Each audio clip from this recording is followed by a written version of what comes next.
प्रियंका गांधी काफी आक्रोशित दिखाई दे रही थी। उन्होंने कहा कि जो प्रधानमंत्री नरेंद्र मोदी कह रहे हैं कि संसद में ड्रामे की जगह नहीं है। उन्होंने कहा कि संसद में मुद्दे ना उठाने देना ये ड्रामेबाजी है। संसद में मुद्दे आने चाहिए। प्रदूषण पर क्यों नहीं चर्चा हो, इलेक्शन पर क्यों ना चर्चा हो, एफआईआर के मुद्दे पर क्यों चर्चा ना हो। तो अब आज सदन में नारे लगेंगे या नीतिगत मुद्दों पर चर्चा होगी। दोनों ही तरफ से जो वार पलटवार है, और ये मैं पार्लियामेंट के बाहर का बता रही हूँ। संसद तो शुरू होने के साथ साथ लोकसभा की कार्रवाई दोपहर 12 बजे तक के लिए स्थगित हो गई है। देवेंद्र, यही सबसे बड़ा इशारा है कि जितनी जुबानी जंग बाहर है, उससे ज्यादा तल्ख जंग जो है वो अंदर है। बिल्कुल मीनाक्षी, और आप देखें तो पीएम ने जो कहा उसमें प्रियंका गांधी जो रिएक्ट कर रही थी, पीएम ने भी तो यही कहा ना कि हर इश्यू पे चर्चा हो। और सरकार ने कल भी न सिर्फ ऑल पार्टी मीटिंग में बल्कि बिजनेस एडवाइजरी कमेटी की जो मीटिंग हुई थी उसमें भी सरकार ने बार बार इस बात पर जोर देकर कहा कि जो आपके इश्यूज हैं, जो भी नियम के तहत संभव हैं, उन नियम के तहत उसकी चर्चा कराई जाएगी। सरकार की तरफ से एक भी इशू ऐसा नहीं था जिसमें सरकार ने मनाही की। जब एसआईआर को लेकर भी कहा गया तो सरकार की तरफ से मंत्री ने यही कहा कि we will get back to you, मतलब किस फॉर्म के तहत हम इस पे चर्चा कराने को तैयार हैं। क्या ये सरकार के अधिकार क्षेत्र में है कि अब उस मुद्दे पर चर्चा किस दिन हो वो सरकार बताएगी? बिल्कुल, वो तो बीएससी में होता है। दूसरा कि किस नियम के तहत है चर्चा, वो तो पूरी तरह से हाउस के नियम एवं कार्रवाई के तहत ही तय होता है। वहां पर अपोजिशन सिर्फ एक स्टैंड लेता है कि नहीं इसी के तहत चर्चा हो, जो इधर चर्चा हाँ हो, और इसी मुद्दे पे हो। फिर अगर सरकार उस बात पे तैयार हो गई तो होगा कि जवाब यही व्यक्ति दें, जो कि पहले के सेशन में आपने देखा होगा। तो वो जो गतिरोध है, उस गतिरोध की आशंका इस बार भी बहुत ज्यादा नजर आ रही है और वैसा ही होगा। जनता तक अगर विपक्ष अपनी बात नहीं पहुंचा पा रहा है आरती जी, तो प्रधानमंत्री मोदी कहते हैं कि मैं टिप्स भी देने के लिए तैयार हूं, लेकिन आप चर्चा तो होने दीजिए। अब जब प्रधानमंत्री ये कह देते हैं तो ये आप चिढ़ा ही तो रहे हैं विपक्ष को, और विपक्ष तो वैसे ही अपनी भुकुटी ताने बैठा हुआ है कि कब प्रधानमंत्री कुछ बोले और फिर से एक अटैक हो। बिल्कुल, देखिए अगर उनके पास टिप्स है, मुझे लगता है ऑपोजिशन को वाकई उनके साथ बैठ के ये डिस्कस करना चाहिए प्राइवेटली, और उसी के हिसाब से अपनी बात रखनी चाहिए, ना कि संसद को भंग करे। मुझे लगता है कि प्रधानमंत्री का ये सुझाव सही है कि कंस्ट्रक्टिव क्रिटिसिज्म या कंस्ट्रक्टिव डिबेट, पॉजिटिव डिबेट बहुत ज़रूरी है देश की जनता के लिए। लेकिन साथ ही साथ मुझे लगता है प्रियंका गांधी की भी बात सही है कि कई सारे मुद्दे हैं जो शायद इस संसद का जो प्रोग्राम है, जो ऑलरेडी डिस्कस हुए होंगे और जो शेड्यूल में ऑलरेडी है, और कई मुद्दे जो विपक्ष उठाना चाहती है वो नहीं उठा पा रही हैं। उसका अपना एक प्रोसीजर होता है पार्लियामेंट के डिबेट्स, जो जैसे हमें अभी बताया गया। लेकिन संसद के बाहर भी ये सारे मुद्दे उठाए जा सकते हैं। प्रियंका गांधी बिल्कुल सही कह रही हैं कि हमें उठाने देना चाहिए, मना कोई कर नहीं रहा है। आप उठाइए, आपको प्रेस तो वहाँ खड़ी ही होती है, अभी आप देख रहे हैं सारी प्रेस यहाँ खड़ी है। आप अपने मुद्दे आप सांसद के बाहर उठा सकते हैं जो सांसद में नहीं उठ रहे। अब देखिए लोकसभा में दरअसल हुआ क्या, जिस वक्त आप राज्यसभा की कार्रवाई पूरी देख रहे थे, उस वक्त लोकसभा में क्या हो रहा था वो थोड़ा सा मैं आपको जानकारी दे देती हूँ। जैसे ही सदन की कार्रवाई शुरू हुई है, 2 मिनट के अंदर अंदर लोकसभा में हंगामा शुरू हो गया। लोकसभा के अंदर का जो हंगामा है वो तस्वीरें भी मैं आपके सामने रख दूंगी। और इधर हमारी सहयोगी विजय लक्ष्मी जानकारी दे रही हैं कि राज्यसभा में आज बीजेपी सांसदों ने बिहार सरकार हमारी है, बंगाल की बारी है, ये भी नारे लगाए। तो दोनों तरफ से जो तस्वीर है, चाहे वो लोकसभा की हो चाहे राज्यसभा की है, वहां से आपके सामने हम रख रहे हैं। तो आप देखिए आज लोकसभा में जैसे ही स्पीकर ओम बिरला ने अपनी बात रखनी शुरू की, 2 मिनट के अंतराल में ही जबरदस्त हंगामा शुरू हो गया, और हंगामे की वजह से लोकसभा की कार्रवाई को 12 बजे तक के लिए स्थगित कर दिया गया। अब वंदे मातरम पर डिस्कशन होना, हो सकता है विपक्ष को ये बात सूट ना करे। हो सकता है कि जिस तरीके की बात सरकार की तरफ से कही गई है, हो सकता है उस मुद्दे को लेकर विपक्ष चर्चा करने के लिए तैयार नहीं हो। वो 1 पॉइंट सिंगल एजेंडा लेकर चल रही हो कि एसआईआर के मुद्दे पर ही चर्चा होनी चाहिए, और सरकार भी तैयार है। लेकिन ये चर्चा कब होगी, कैसे होगी, नियम अनुसार होगी ये चर्चा। आप पहले हंगामे की तस्वीरें देख लें। आज शीतकालीन सत्र का पहला दिन है। मेरी सभी माननीय सदस्यों से ये अपेक्षा है कि वह सदन में रचनात्मक और सक्रिय भागीदारी निभाएं। लोकतंत्र में सहमति असहमति जनतंत्र में होती रही है, वैचारिक मतभेद भी होते हैं, लेकिन उसकी चर्चा संवाद से उसका समाधान निकलता है। मैंने पिछले सत्र के अंदर भी आप लोगों से आग्रह किया था कि हम दुनिया के सबसे बड़े लोकतंत्र हैं, हमें अच्छी परंपराएं, अच्छी परिपाटियां डालनी चाहिए। ये सदन नारेबाजी तख्तियों के लिए नहीं है, इसके लिए आपके पास सदन के बाहर बहुत मौके होते हैं। मेरा आपसे हमेशा प्रयास रहता है कि आपको जनता ने चुनकर भेजा है, आप उनकी अपेक्षाएं, आकांक्षाओं को अभिव्यक्ति करो, उनकी कठिनाई चुनौतियों पर चर्चा करो, मुद्दों पर चर्चा करो। मैं सबको पर्याप्त समय, पर्याप्त अवसर उपलब्ध कराऊंगा, लेकिन नियोजित तरीके से सदन को बाधित करना ये लोकतंत्र के लिए अच्छी परंपरा नहीं है। देश की जनता ये देखती है कि हम लोग चुनकर आए, हम उनकी भावना, कठिनाइयों को, चुनौती, समस्याओं को रखेंगे, लेकिन हर बार सदन को नियोजित तरीके से बाधा उत्पन्न करना ये अच्छी परंपरा नहीं है। आप चर्चा करें, ये प्रश्नकाल है, प्रश्नकाल के अंदर महत्वपूर्ण समय होता है। आप हमेशा आके नारेबाजी, तख्तियां सदन के अंदर नियोजित तरीके से बाधित ठीक नहीं है। देश में, दुनिया में, लोकतंत्र में ये संदेश जाना चाहिए कि भारत की संसद और भारत में माननीय सदस्य सदन में कामकाज करते हैं, चर्चा करते हैं और सदन कभी बाधित नहीं होना चाहिए। ये परंपराएं लागू करो। आपने प्रश्नकाल के अंदर इन विषयों पर चर्चा नहीं होती। तो आपने स्पीकर ओम बिरला को सुना, वो लगातार ये कहते रहे कि उचित अवसर सभी दलों को मिलेगा, सभी को अपना पक्ष रखने का मौका दिया जाएगा, लेकिन वो इधर विपक्ष को समझाने की कोशिश करते रहे, इधर हंगामा होता रहा और इसी हंगामे के चलते 2 मिनट के बाद ही सदन की कार्रवाई को स्थगित कर देना पड़ा और दोपहर 12 बजे तक के लिए स्थगित कर दिया गया है। इस वक्त की बड़ी खबर आपको बता दें, लोकसभा में विपक्ष ने जबरदस्त हंगामा किया। यह हंगामा स्पेशल इंटेंसिव रिवीजन के मुद्दे पर हो रहा है। कांग्रेस लगातार एक ही मुद्दा जोर शोर से उठा रही है, वो वोट चोरी का उठा रही है। राज्यसभा से भी एक खबर हमने आपको दी और देवेंद्र, इस पर हम थोड़ी चर्चा इसलिए कर लेते हैं, जब प्रधानमंत्री भी बोलते हैं सदन के बाहर तो ये कहते हैं कि कहीं से आप पराजित होकर आए हैं, कहीं पर आप पराजित होने जाएंगे। नारों के लिए पूरा देश खाली पड़ा है, आप नारे लगाइए ना, लेकिन सदन में कंस्ट्रक्टिव डिबेट होनी चाहिए, चर्चा होनी चाहिए, लेकिन वो चर्चा होती दिखाई नहीं दे रही है। बिहार से लेकर बंगाल तक की बात, और राज्यसभा में भी तो बीजेपी के सांसदों ने यही किया। वो वहां पे कह रहे हैं कि बिहार जीत कर आए हैं, बंगाल जीतने जाएंगे। पीएम ने जो कहा मीनाक्षी, उसमें अगर आप देखें तो कांग्रेस पार्टी से ज़्यादा बिना नाम लिए उन्होंने टीएमसी के बारे में कहा। पूरा का पूरा आप देखें तो एक लगभग पैराग्राफ अगर टेक्स्ट में लिखा जाए तो वो उस तरह का है, जब वो कह रहे हैं कि एक दल जो कि सत्ता में हैं, एंटी इनकम्बेंसी इतनी ज़्यादा है कि लोगों के बीच जा नहीं पाते, इसलिए वो भड़ास यहाँ पार्लियामेंट में निकालते हैं। तो वो सारा कुछ टीएमसी के खिलाफ था, क्योंकि टीएमसी के अलावा अगर देखें तो बाकी किसी और की तरफ कोई इशारा था नहीं। सपा उत्तर प्रदेश में जो हंगामा कर रही है वो सरकार में है नहीं। तो पीएम को भी बखूबी मालूम है कि हाँ टीएमसी किस रवैये पे जा रही है, किस स्टैंड पे जा रही है। और ऐसे में बीजेपी के जो सांसद थे राज्यसभा में, जाहिर तौर पे वो नारा जब टीएमसी वाले हंगामा कर रहे थे तो यहाँ से वो चीज़ें गई। और लोकसभा में भी अगर आप देखें तो जो हंगामे की वजह थी वो क्या थी, वो ये कहते हैं कि क्वेश्चन आवर अभी सस्पेंड कर दीजिए, अभी डिस्कशन कर दीजिए।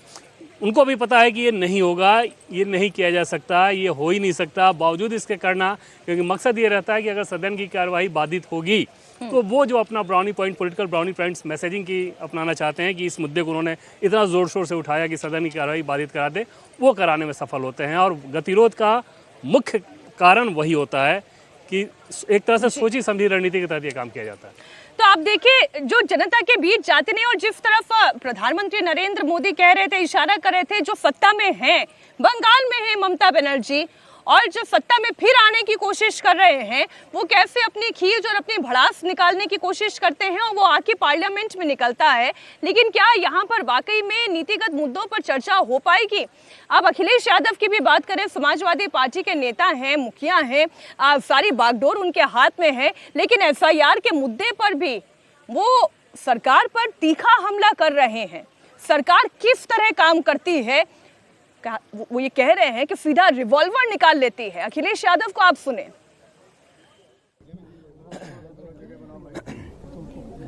लोकतंत्र मजबूत हो, लोकतंत्र मजबूत हो, संविधान के तहत और पीडीएस समाज को मजबूती मिले।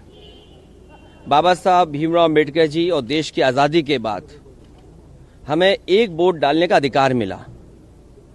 इधर जब से भारतीय जनता पार्टी हारी है और खासकर उत्तर प्रदेश से हारी है, तब से भारतीय जनता पार्टी के अंदर बेचैनी है। ये लोकतंत्र बचाने के लिए जो आह्वान हो रहा है उनका, तब लोकतंत्र मजबूत होगा जब हमारा वोट डालने का अधिकार निष्पक्ष और हमारे वोट डालने के अधिकार को न छीना जाए। एसआईआर को लेकर के चिंता जो थी वो आज सच्चाई में बदलती हुई दिखाई दे रही है। अगर वोट कट जाएगा एक मतदाता का तो उसका ड्रीम कैसे पूरा होगा? एक मतदाता का ड्रीम यह है कि उसका वोट पड़ेगा, उसके अधिकार के तहत जब वो अपना अधिकार वोट डालने का पूरा करेगा तो वह अपने सपनों को पूरा करता है। अगर किसी से नाराज है तो खिलाफ डालता है, अगर पक्ष में तो उसके पक्ष में डालता है।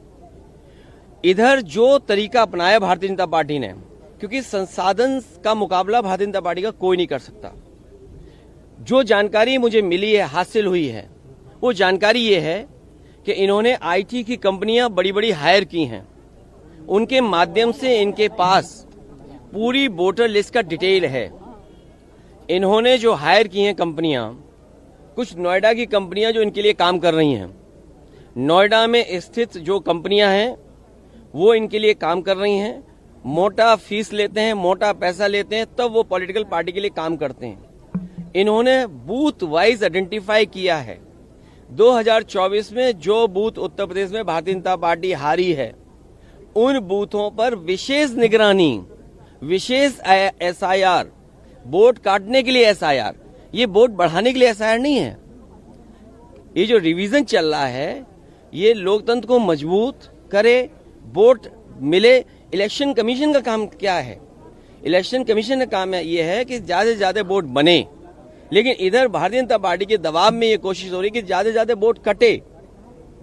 ये एसआईआर का काम नहीं हो सकता है और बहुत संवेदनशील है, बहुत सावधानी के तहत ये काम करना है। जो बीएलओज हैं, बताया तो ये गया था कि उन्हें ट्रेनिंग दी जाएगी, उन्हें आज के हिसाब से जो कैसे उन्हें अपलोड करना है, कैसे फॉर्म भरना है, उस सब चीज की ट्रेनिंग दी जाएगी। लेकिन जमीनी हकीकत हम देखते हैं तो बहुत सारे बीएलओ फॉर्म नहीं भर पा रहे हैं, उन्हें दिक्कतें आ रही अपलोड करने के लिए। कई जगह मैंने खुद देखा, अपने सामने देखा है कि वो जो बीएलओ बने हैं वो अपने परिवारों के सदस्यों के साथ हैं, उनका पूरा परिवार लगा है उनकी मदद करने में। अगर कोई नई पीढ़ी का नौजवान है जो टेक्नोलॉजी को समझता है, मैंने यहां तक देखा है कि बेंगलोर और जगह नौकरी कर रहा था, अपनी मां की मदद करने के लिए नौकरी छोड़ करके आया है, केवल फॉर्म भरवा रहा है एसआईआर के। तो एसआईआर इसलिए हो कि लोकतंत्र मजबूत हो, एसआईआर इसलिए हो कि सभी मतदाता बन जाएं, एसआईआर इसलिए हो कि जिससे कि किसी का वोट न छूटे। ये जिम्मेदारी इलेक्शन कमीशन की है। और फिर बीजेपी ने जानबूझ करके वो तिथि तय की है जिसमें सबसे ज्यादा शादियां हैं। अगर आप किसी भी पंडित जी से पूछेंगे कि वो समय कौन सा है जिसमें सबसे ज्यादा शादियां की तारीख निकलती है, तो ये वही दिन है जिसमें एसआईआर चल रहा है। तो बीजेपी ने जानबूझ करके वो तारीखें तय की हैं, वो दिन तय किए हैं जिसमें शादियां सबसे ज्यादा हैं, जिससे कि लोग इधर उधर जाते हैं, अपना काम करते हैं, मदद करते हैं एक दूसरे की, तो वोट कट जाए। और इधर देखने को मिला कि बड़े पैमाने पे जान गई है। सर्वेश सिंह मुरादाबाद बीएलओ, 30 नवंबर को इनकी मृत्यु होगी, आत्महत्या कर ली, इन्होंने फांसी लगा ली। सर्वेश कुमार गंगवार ड्यूटी के दौरान गिर करके, इतना प्रेशर था उनके ऊपर, फॉर्म भरिए, फॉर्म बांटिए और फॉर्म का काम करिए। अस्पताल में मौत हो गई। विजय कुमार वर्मा ब्रेन हेमरेज हुआ, इलाज के दौरान निधन हो गया। इस परिवार से मैं मिला हूं। विपिन कुमार यादव मृत्यु हुई। परिवार व वीडियो का काम दबाव बताया गया, और किसका दबाव ऐसा कि वोट काटिए आप। रंजू दुबे ड्यूटी के दौरान मृत्यु, परिवार के ने काम के दबाव का आरोप लगाया। बिजनौर में कार्डियक अरेस्ट, शाम में फोन अपलोडिंग करने के बाद हालत बिगड़ी। तो सोचिए, दिन रात काम कर रहे हैं, गलियों में भटक रहे हैं, तो ये जल्दीबाजी क्यों? यूपी में कोई इलेक्शन नहीं है, अभी इलेक्शन अभी टाइम है, तो आप आराम से करते और सहूलियत के साथ करते, बहुत सावधानी से करते, बहुत सिंसियरिटी के साथ करते। ये कौन सा लोकतंत्र में आप किसका ड्रीम पूरा करना चाहते हैं? मुझे तो ये लगता है इलेक्शन कमीशन इस डेमोक्रेसी में भारतीय जनता पार्टी का ड्रीम पूरा करना चाहते हैं, जिससे कि विपक्ष की पार्टियों के वोट कट जाएं। नोएडा की कंपनियों की बात की, सर कैसे वो वोट काट रहे हैं? नहीं, मुझे जानकारी मिली है कि बहुत सारी ऐसी कंपनियां हैं जो आईटी को समझते हैं। वोटर अपलोड करना, पीडीएफ फाइल बनाना, ये सब काम प्राइवेटली बीजेपी कर रही है। इसलिए बीजेपी को चिंता ही नहीं है, क्योंकि उनके पे मशीनरी काम कर रही है, उनके वर्कर काम नहीं कर रहे हैं। यहाँ हमारा वर्कर काम कर रहा है, हमारा वर्कर जमीन पे जा रहा है, बैठ रहा है, बीएलओ से संपर्क कर रहा है। सर एक हफ्ते का जो समय बढ़ाया गया, उस पर क्या कहना है? मैंने तो मांग की थी, क्या जल्दीबाजी क्या है? यूपी में कोई कल इलेक्शन है क्या? अभी यूपी में समय है इलेक्शन के लिए। बंगाल में भी मान लीजिए समय है, और आखिरी दिन तक वोट बन सकता है। तो आप इतनी जल्दीबाजी एसआईआर क्यों कराना चाहते हैं? आप समय क्यों नहीं देना चाहते हैं? और बीएलओ गली ढूंढ रहे हैं, बीएलओ को पता ही नहीं किस गली जाना है, किसी के दबाव में कहीं बैठ जाते हैं, वहां बैठ करके फॉर्म बांटते हैं। जो अपलोड किया गया बता रहे हैं 99.45% फॉर्म बट गया था कुछ दिन पहले। तो अभी जब देखेंगे तो कलेक्ट भी हो जाएगा उतना ही। तो ये डेटा फर्जी, और डेटा फर्जी यहाँ तक है कि आईएमएफ के लोग भी कह रहे हैं, संस्था कह रही कि इस सरकार में सबसे ज्यादा डेटा का मैनिपुलेशन है। और सोचिए, डॉलर कहाँ लुढ़कता चला जा रहा है, या यूं कहें रुपया लुढ़कता जा रहा है। जैसे सरकार लुढ़कती जा रही है, थोड़ी लुढ़की, पूरी नहीं लुढ़की, रुपया भी लुढ़कता जा रहा है। देखिए आप, तो ये जो बुनियादी सवाल है, इस पर चर्चा ही ना हो। 4 महीने इसी में लगे रहेंगे, एसआईआर एसआईआर एसआईआर। आप बेरोजगारी पे नहीं काम बात करेंगे, महंगाई पे काम नहीं करेंगे। और हमारे राजीव राय जी ने बाकायदा लिख के दिया है कि किस तरीके से एडमिनिस्ट्रेशन ने बीजेपी के सारे पर हेरा फेरी कर करके 20,000 वोट पहले ही काट दिए। अभी तो एसआईआर भी नहीं हुआ, और एसआईआर में और 20,000 काट देंगे, तो टोटल कितने कट गए एक विधानसभा में? और वो विधानसभा है जिसमें कभी भारतीय जनता पार्टी नहीं जीतती है। अखिलेश जी प्रधानमंत्री कह रहे हैं कि ऑपोजिशन जो है वो हार का अपना जो फ्रस्ट्रेशन है पार्लियामेंट में ना दिखाए, मुद्दों की बात करे। ऑपोजिशन ड्रामा कर रही है और पार्लियामेंट को बैटल। अखिलेश यादव को आप सुन रहे थे, उन्होंने कहा कि पूरी साजिश के साथ सोच समझकर एसआईआर किया जा रहा है। उन्होंने सरकार पर यह भी आरोप लगाया कि बकायदा आइडेंटिफाई किया जा रहा है, आइडेंटिफाई करके उन बूथ पर जहां पर बीजेपी हारी थी, वहां एक एक बूथ को आइडेंटिफाई करके वहां पर एसआईआर का काम किया जा रहा है। वो ये कह रहे हैं कि बीजेपी के संसाधनों को कोई भी मैच नहीं कर सकता, क्योंकि सरकार जो है वो आईटी कंपनीज को हायर करके, हालांकि उन्होंने कुछ नाम नहीं बताया, कुछ आइडेंटिफिकेशन क्या है वो नहीं बताया, लेकिन उन्होंने ये जरूर बताया कि इतनी जल्दबाजी क्यों है सरकार को। वो ये कह रहे हैं कि ये वो हर कोई जानता है कि ये तो शादियों का सीजन है, इस वक्त क्यों एसआईआर कराया जा रहा है। उन्होंने कहा वो एक व्यक्ति को भी जानते हैं जो बेंगलुरु में रहता है, अपनी नौकरी छोड़कर आ गया यहाँ पर फॉर्म सबमिट कराने के लिए, तो इस तरीके से दबाव बनाया जा रहा है।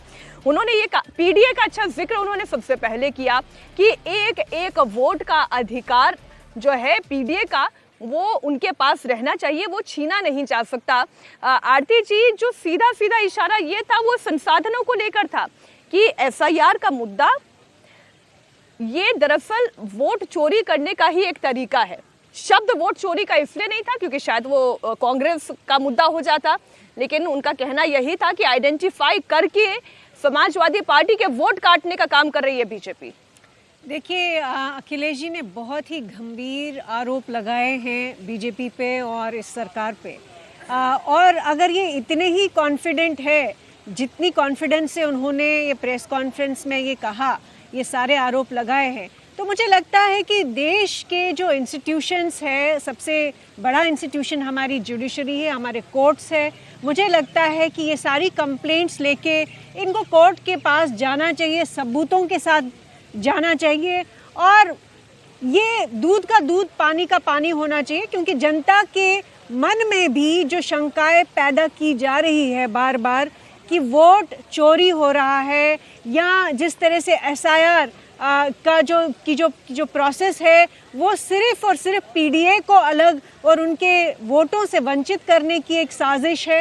मुझे लगता है इसमें देश का हित होगा अगर ऑपोजिशन की पार्टीज कोर्ट्स जाए, एविडेंस के साथ जाए और पूरी तरह से इस मामले को इन्वेस्टिगेट करवा के जनता के सामने रखे कि आखिर इस प्रोसेस में क्या कमियां हैं, क्या गलत हो रहा है, क्या नहीं हो रहा है। और हो सकता है कि वाकई कई कमियां हो और ये भी हो सकता है कि कुछ आरोप सही हो, लेकिन ये भी हो सकता है कि इन आरोपों में कुछ भी नहीं है। ये भी हो सकता है कि ये सिर्फ और सिर्फ लोगों को भड़काने का एक प्रोसेस है। जिस तरह से राहुल गांधी ने ये लंबा शुरू किया कि वोट चोरी हो रहा है, लेकिन जब सीरियसनेस की बात आती है कि क्या आप ये कोर्ट लेके जाएंगे? मैं तो मैम दो तीन सवाल है मेरे, वो इसी को लेकर है कि अब भाई अगर शादियों की सीजन की बात करें तो हमारे देश में कभी शादी होगी, कभी एग्जामिनेशन होंगे, तो कभी कुछ होगा, कोई ना कोई मसला तो हमेशा लगा ही रहेगा।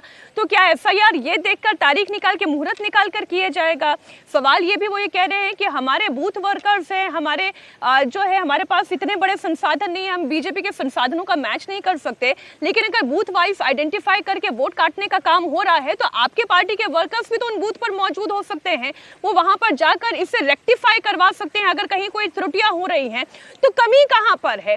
नीति में कमी है या नियत में कमी है? इस पर चर्चा होनी चाहिए। इसी बीच एक बड़ी खबर आपको बता दें, इंडिया ब्लॉक की एक बार फिर से मीटिंग हो रही है और इंडिया ब्लॉक की इस मीटिंग से जुड़ी हुई जो सबसे बड़ी खबर निकलकर सामने आ रही है वो ये कि टीएमसी की दूरी इस वक्त विपक्षी दलों के बीच में साफ दिखाई दे रही है। इंडिया ब्लॉक की मीटिंग से टीएमसी की दूरी ये सवाल पैदा करती है कि क्या एफआईआर के मुद्दे पर टीएमसी का रुख अलग है। हालांकि हमने ममता बनर्जी को देवेंद्र देखा कि उन्होंने बकायदा पूरा एक मार्च निकाला था, उन्होंने प्रदर्शन किया था और एफआईआर के खिलाफ ये प्रदर्शन था। तो ऐसा तो नहीं लगता है कि सोच में कोई दूरी है, लेकिन शायद चुनाव नजदीक है, वो कांग्रेस से दूरी बनाकर चलना चाहती है। बिल्कुल एक्चुअली सामने बंगाल का चुनाव है 5 महीने बाद और उस कंडीशन में कांग्रेस पार्टी के साथ वो लड़ना नहीं है उनको, तो उस कंडीशन में अगर यहाँ पर केंद्र में पार्लियामेंट में बहुत ज़्यादा नज़दीकी दिखाएं कांग्रेस पार्टी के साथ तो फिर उनके वोटर्स के लिए वहाँ पे समस्या हो सकती है और वहाँ पर वो ये दिखाएंगे कि एसआईआर का मसला हो या कोई भी हो, टीएमसी ड्राइविंग सीट पे है पार्लियामेंट में भी, आपको हमारे साथ आना हो तो आइए। कम से कम पोस्टरिंग ऐसी ही रहेगी। और इस सेशन में जो टीएमसी सोर्सेज से जो जानकारी मिल रही थी उसके हिसाब से समझ में आ रहा है कि ये लोग बहुत कुछ करने वाले हैं अलग अलग इशूज़ को उठा के, कि कैसे केंद्र सरकार की योजनाओं के जो फंड है वो हमें नहीं मिल रहा है, उसके लिए एक अलग तरीके का प्रोटेस्ट होगा, अलग तरीके का घेराव होगा, पार्लियामेंट में कुछ अलग करने वाले हैं। तो टीएमसी अपने पूरे 5 महीने बाद जो चुनाव है उसकी रणनीति को ध्यान में रख के आगे बढ़ रही है। उसी के तहत कांग्रेस पार्टी के लीडर्स वाली जो बैठक है उससे थोड़ा दूरी भी बना रही है।